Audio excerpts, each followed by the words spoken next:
এই দোয়াগুলো রাসূল আল্লাহর কাছে করতেছেন। ইতি বছরে জিবরাইল আমিন রাসূলের কাছে আসলেন, এসে বললেন, ইয়া রাসূলুল্লাহ, ইয়া হাবিবাল্লাহ, আল্লাহ আপনার কাছে কিছু আয়াত দিয়ে প্রেরণ করেছেন। কোন আয়াত? জিবরাইল আমিন তখন এই সূরাতুল মুমিনুনের প্রথম 10টা আয়াত নাজিল করেছেন। 10টা আয়াত নাজিল করে জিবরিল জানিয়ে দিলেন, পয়গম্বর, আপনার কোন উম্মত যদি এই 10টা আয়াতের মাঝে 7টা গুণ আছে, এই 7টা গুণ যদি অর্জন করে, তাহলে মৃত্যু হতে দেরি হবে, জান্নাতে প্রবেশ করতে দেরি হবে না।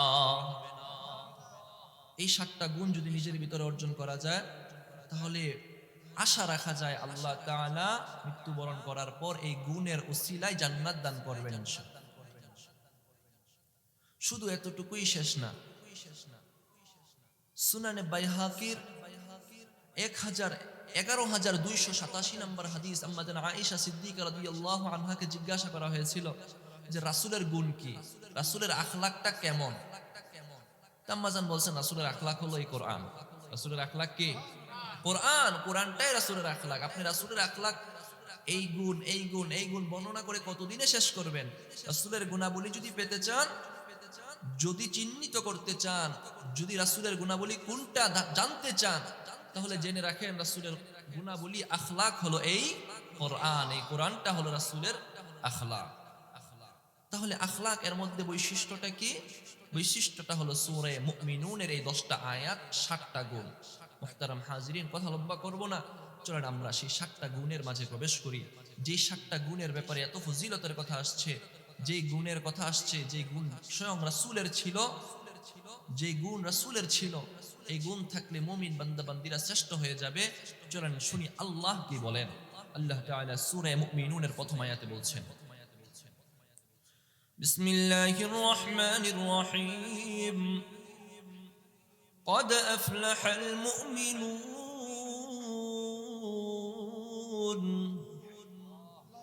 الذين هم في صلاتهم خاشعون।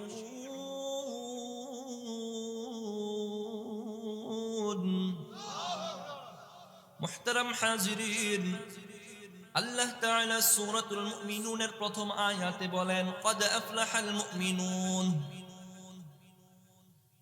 নিশ্চয়ই সফল মুমিন হলো তারা, মুমিনরা সফল হয়েছে, সফল মুমিন হলো তারা। কারা সফল মুমিন? তার পরবর্তী আয়াত থেকে আল্লাহ একে একে বর্ণনা করতেছেন। সফল মুমিনের আল্লাহ 7টা গুণ বর্ণনা করবেন। 1 নম্বর গুণ আল্লাহ তাআলা সূরাতুল মুমিনুনের 2 নম্বর আয়াতে বলছেন, আল্লাযীনা হুম ফি সালাতিহিম খাশিউন। সফল মুমিন হলো তারা যারা তাদের নামাজের মধ্যে বিনীত অবস্থায়, আন্তরিকভাবে আল্লাহর সামনে বিনীত অবস্থায় থাকে। যারা নামাজে আল্লাহর সামনে আন্তরিকতার সাথে বিনীত অবস্থায় থাকে, মানে আপনি নামাজ পড়তেছেন, নামাজের মাঝে আপনার খুশু খুজু থাকবে। খুশু কি জিনিস, খুজু কি জিনিস? তাফসীরের কিতাবের মধ্যে আসছে, খুশু বলা হয় আপনার অন্তরটা নামাজের মধ্যে লাগিয়ে নামাজটা আদায় করবেন। নামাজের মধ্যে দাঁড়াইলেন, নামাজের মধ্যে অন্তরটা থাকবে, এমন না যে অন্তর দিয়ে আপনি দোকানের হিসাব মিলাইবেন। খুজু হলো এমন জিনিস, অন্তর তো জমি নামাজের মধ্যে থাকবে, সাথে সাথে দেহটাও নামাজের মধ্যে পরিপূর্ণ লেগে থাকবে। এমন না যে চক্ষু দিয়ে কয়টা ফ্যান আছে, কয়টা লাইট আছে আপনি গুনলেন। মসজিদের সামনের কাতারে কোরআন শরীফ রাখা আছে, কয়টা কোরআন আপনি গুনলেন। সামনে ক্যালেন্ডার রাখা আছে, ক্যালেন্ডারের তারিখগুলো আপনি গুনলেন। সফল মুমিনের 1 নম্বর গুণ আল্লাহ বর্ণনা করতেছেন, সফল মুমিন হলো তারা যারা নামাজের মধ্যে একান্ত বিনীত অবস্থায় থাকে। আল্লাহর সামনে দাঁড়াইলাম, কিভাবে আমি নড়াচড়া করব? আল্লাহর সামনে দাঁড়াইলাম, কিভাবে আমি আমার অন্তরটাকে এখান থেকে দূরে নিব? দুনিয়ার সামান্য একটা মন্ত্রী মিনিস্টারের সামনে যখন ওজির নাজিররা দাঁড়ায়, একজন পুলিশ যখন দেখবেন ম্যাজিস্ট্রেটকে, মন্ত্রীকে সেলুট করে, সে একদম স্ট্রেট সোজা দাঁড়িয়ে থাকে, নাকি নড়াচড়া করে? নড়াচড়া করার সুযোগ আছে নাকি? প্রধানমন্ত্রীকে যখন ইস্তেকবাল করে, গ্রহণ করে, অভিবাদন জানায়, দেখবেন সেনাবাহিনীরা কি সোজা হয়ে সেলুট দেয়, এক বিন্দু নড়াচড়া করে না। দুনিয়ার সামান্য একজন প্রধানমন্ত্রীর সামনে দাঁড়িয়ে যদি কোনো নড়াচড়া না করা যায়, রব্বুল আলামিন, বাদশাহ রব্বুল আলামিনের সামনে দাঁড়িয়ে আপনি কিভাবে নড়াচড়া করেন?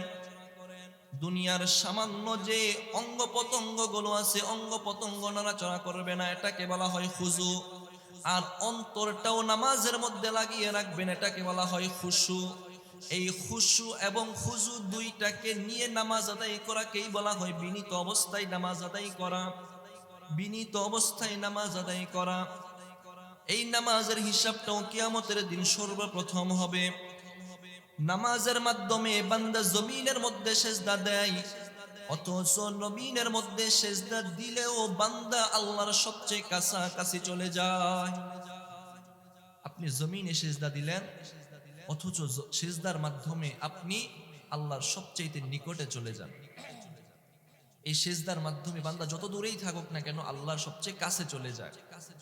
আবু দাউদের 875 নম্বর হাদিসের মধ্যে আল্লাহর হাবিব সাল্লাল্লাহু আলাইহি ওয়াসাল্লাম ফরমান, আবু হুরায়রা রাদিয়াল্লাহু তাআলা আনহু থেকে বর্ণিত, عن أبي هريرة رضي الله تعالى عنه قال قال رسول الله صلى الله عليه وسلم أقرب ما يكون العبد من ربه وهو ساجد।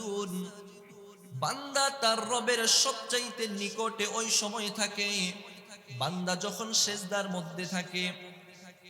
আপনি যখন সেজদার মধ্যে থাকেন তখন আপনি আপনার রবের সবচাইতে কাছে থাকেন।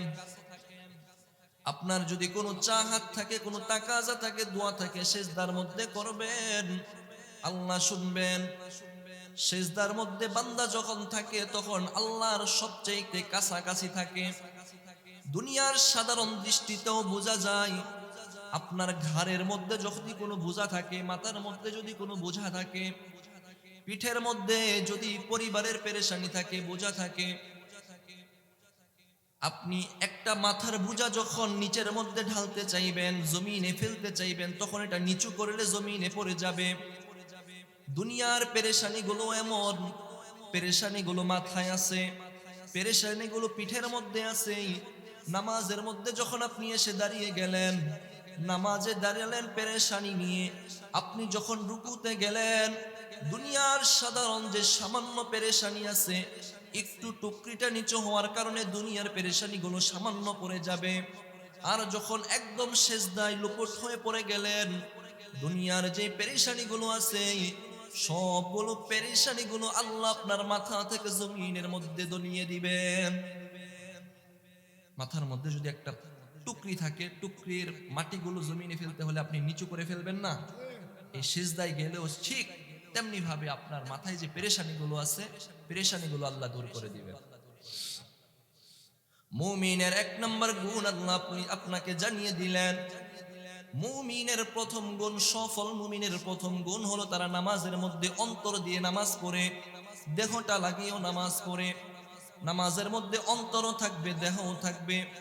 দেহ আছে, অন্তর নাই, মনটা দিয়ে ব্যবসার হিসাব মিলাইলেন, চলবে কিনা? চলবে না।